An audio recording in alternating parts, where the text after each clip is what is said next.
Eh, Buenas noches, profesor. Hoy les voy a explicar, ¿no?, sobre el circuito del motor de excitación independiente. En este caso hemos armado el esquema nosotros en el laboratorio, pero para poder hacer la explicación lo voy a mostrar el esquema simulado. ¿Qué nos pide el primer procedimiento de este motor independiente? Nos pide que ajustemos el aerostat al valor mínimo y el freno de dinamómetro que esté al máximo. De esa manera nosotros debemos ver que la corriente 1 aproximadamente llegue a un amperio y la velocidad debe ser algo de 150. Entonces esos valores nosotros son los que los vamos a anotar acá en la lectura.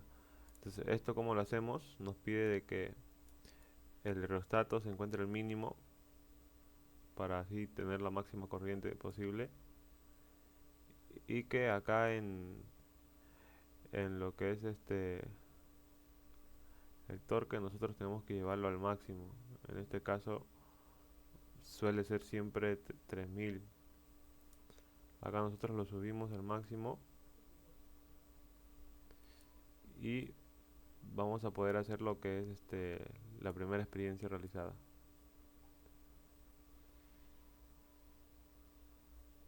A ver, acá ya va a llegar a 3000, donde va a ser su punto máximo. Ya, como vemos acá llegó a 3000, ¿no? Ya, a partir de ahora, de esta manera, nosotros lo que vamos a hacer es activar nuestra aparato de medición, y a su vez vamos a tener que tener el motor activo, porque de esa manera nosotros es que nos vamos a guiar cuando llegue a un amperio la corriente 1.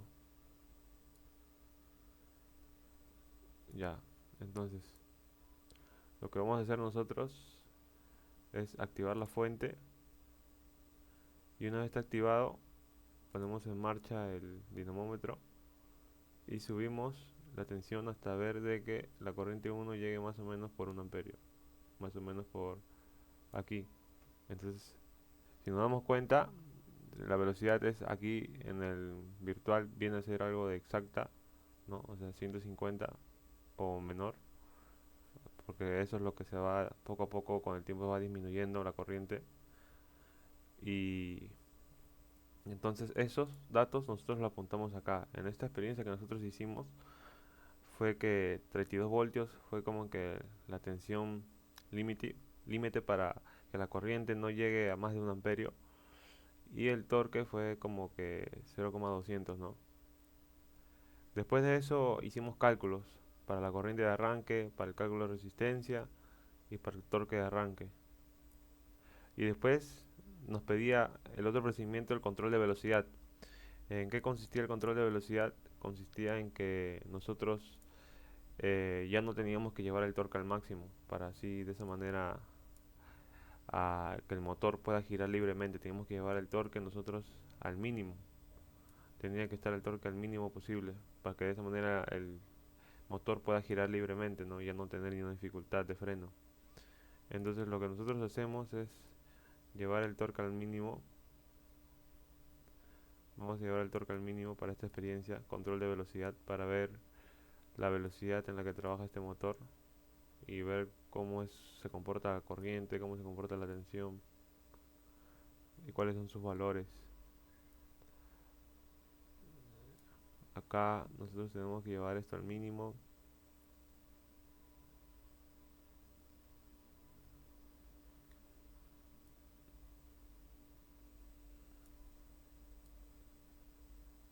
Acá esto se dificulta un poco por lo mismo que es una simulación, ¿no? Siempre hay como que problemas, pero esto en la experiencia presencial no suele complicar, siempre suele ser muy rápido.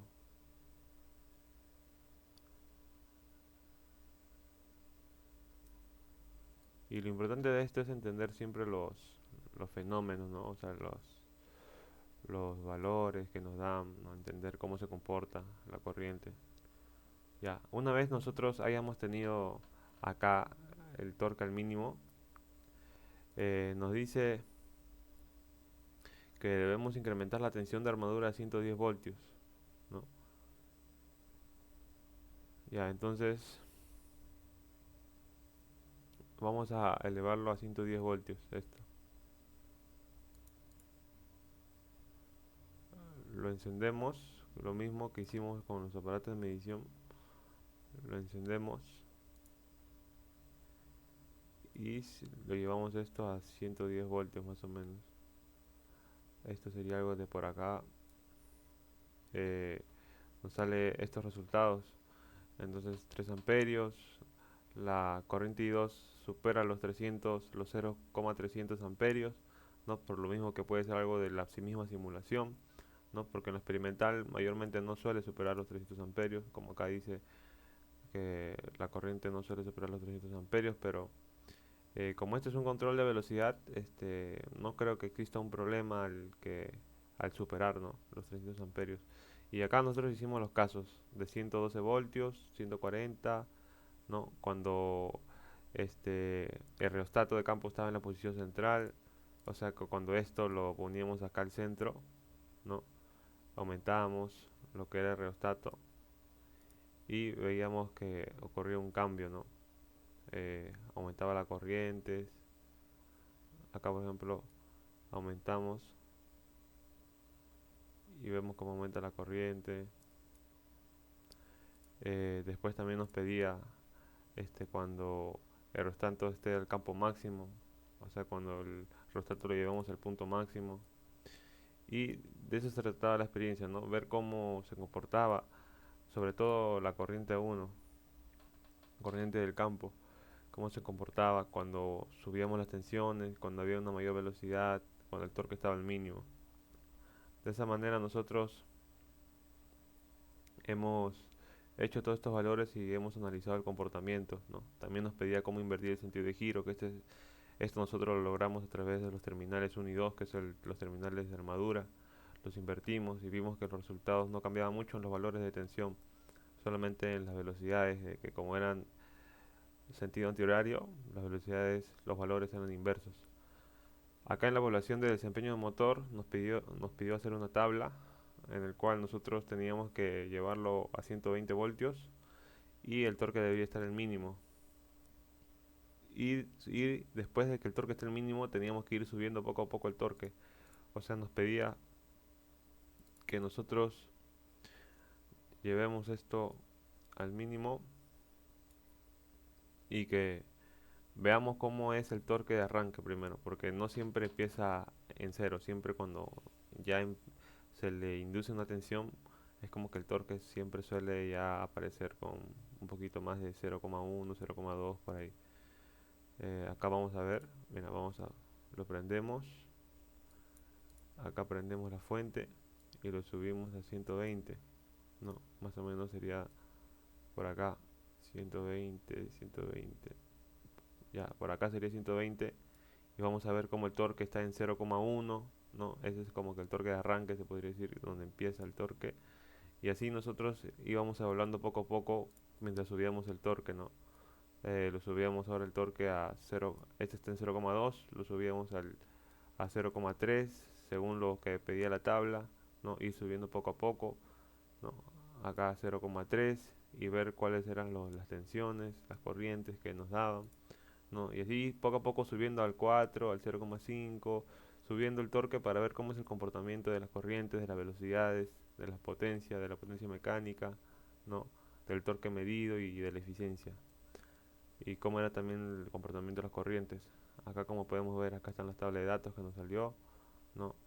Y hemos visto de que acá en Independiente la corriente 2 se mantenía siempre en ese rango de 0,230, ¿no? En las gráficas de acá de velocidad versus torque, ¿no? Hemos podido ver de que mientras íbamos aumentando el torque, ¿no? La velocidad del motor iba disminuyendo poco a poco, ¿no? El número de RPM iba disminuyendo, de lo que empezaba con un valor máximo se iba con un valor mínimo. Acá en el torque medido versus la corriente de la armadura también igual. Cuando la corriente de la armadura iba aumentando, el torque medido también iba aumentando, ¿no? Era como que directamente proporcional, ¿no? La torque medido con corriente de armadura. En la potencia del motor con el torque es lo mismo, era como que directamente proporcional, porque cuando aumentábamos el torque, la potencia crecía y así sucesivamente iba a seguir creciendo. Y en la eficiencia con el torque era como que a mayor torque, o sea, a mayor torque le aumentábamos el motor, era como que la eficiencia iba disminuyendo poco a poco. No, era todo eso se veía porque el motor disminuye conforme aumenta el torque, porque este es un fenómeno que se incrementa debido a las pérdidas internas en el motor, ¿no? Que sucede a cargas mayores. Eso suele ser muy común siempre en los sistemas eléctricos. Y eso sería todo lo que la explicación sobre el motor independiente.